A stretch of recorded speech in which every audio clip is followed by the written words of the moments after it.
Yo, I'm Godin and I'm developing a game in solo, and this month I went deep in combat mechanics. Combat is the highlight of Silk Road projects. It's the aspect of the game that requires the most care and attention, and I believe that if I can create a combat system that is both rewarding and engaging, the game can't be bad regardless of everything else. It won't be a great game without nice design, good visuals and balanced progressions, at least it won't be a bad one. That's how I'm seeing it. On a personal level, I enjoy combat systems that feature flashy and lengthy combos, with a learning curve that starts slow but quickly becomes steep as players dive deeper into advanced mechanics. Combine this with excellent game feel and you've got my attention. Perfect example for me are games like Bayonetta or Devil May Cry. Bayonetta isn't necessarily a difficult game on the first playthrough in normal mode. Any attack can be cancelled with a dodge, making the combat feel responsive and smooth. Right from the start, anyone can execute long combo chains with crazy movesets. Even at the beginning, before any skills are unlocked, you already feel powerful and the action is entertaining from the get-go. With a long list of combo chains that are easy to execute and can be cancelled at any time without committing to an action, one could argue that this type of video games are just button mashing. After all, it's possible to finish the game with a few different combos and decent dodge timing.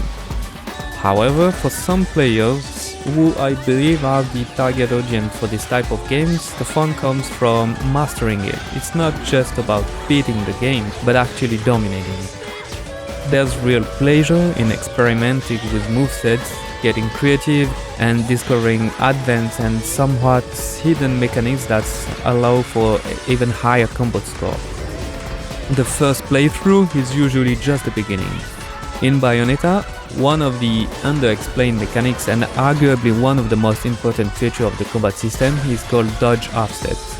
While any attack can be cancelled with dodge, doing so breaks your combo chain and the next attack would start a new combo from the beginning. However, when you press an input to launch an attack and hold it, Bayonetta will freeze in place at the end of the action animation and start continuously shooting instead of returning to idle. While shooting, you can still dodge at any time, and if you dodge without releasing the attack input, you won't break the combo chain. Mastering this mechanics allows players to be ultra aggressive while still having defensive maneuvers available at any time, which can completely overwhelm an enemy. I have to admit, I love watching video showcase from pro players. There's something mesmerizing about seeing how far they can push the combat system, relentlessly attacking foes without any breaks.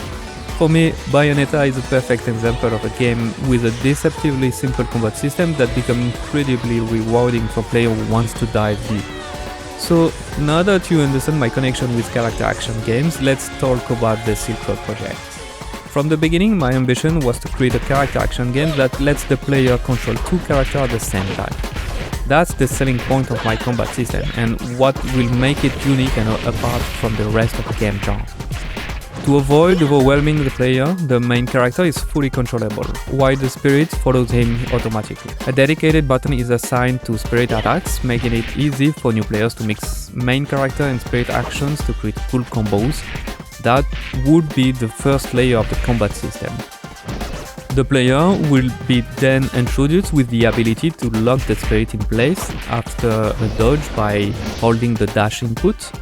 This will open new combat opportunities like using the spirit as a turret or distracting enemies far from the player. That would be the second layer. The third layer involves realizing that the spirit's new available moveset can be used with precise timing to link different combo chains of the main character. Imagine you're chaining attacks with the main character and the final move throw the enemy away. Since you left the spirit behind, you can send the enemy back to the player, allowing him to start a new combo chain. It requires good timing and proper anticipation from the player, but it can be extremely rewarding when executed successfully. Moreover, it creates the feeling that the main character and spirit are truly fighting together in cooperation, building flashy action sequences through gameplay rather than just in passive cutscenes. So that's where I was at the beginning of the month, before diving into deeper thoughts on how to add variation to the system. My goal is to keep the player captivated throughout the entire game and hopefully for several playthroughs. In its current state, the spirit can already make giant fists or large wings appear during attacks. This inspired me to create different movesets based on these body parts and treating them as distinct forms the spirit can switch between. There would be a fist form, a wing form and a third form because 3 is the magic number and everything should come in threes. And each moveset would be effective against certain type of enemies while struggling with others. For example, the fist form is ideal for facing heavy enemies with high poise that need their guard crushed. It also grants the spirit with powerful AoE damage. However, players might have trouble with small and fast enemies that can quickly move out of range. For those, the wing form is more suitable. While it lacks raw damage output, the wing moveset can slow down or even stun nimble foes by creating gusts of winds. It also offers numerous positioning options such as attracting or repelling enemies to ensure they are always where you need them to maximize the main character's damage output. However, this form would be less effective against heavily armored enemies who would not flinch unless their guards have been crushed. The third form is the least developed of the bunch, but I imagine it as the perfect counter to ranger enemies. I have several ideas that need to be organized to make them more coherent and thematic. For instance, this form could include moves like shooting projectiles or grabbing enemies to put them within range of the main character. It could also form barriers to deflect enemy projectiles. Additionally, this form could have a support role enhancing the main character's abilities, such as extending his weapon's reach. A skill that mirrors the player's action with a slight delay could also be really cool.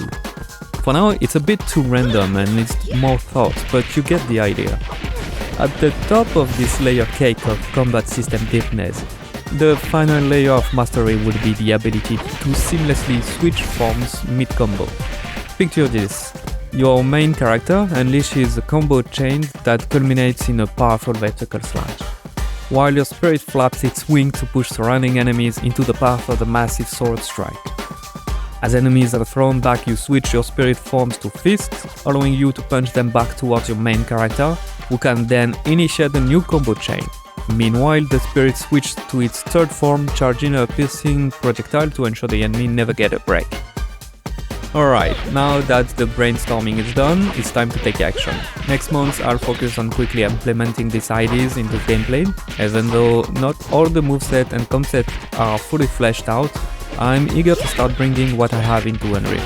The thing is, I'm pretty sure that at least half of these moveset ideas I already have will be drastically changed or replaced by newer ideas, and yet I still think it's the best thing to do. I like to approach the combat game design like a player would discover the combat system itself, by testing actions, figuring what moves could link to another and try to get creative and find new way to exploit the system.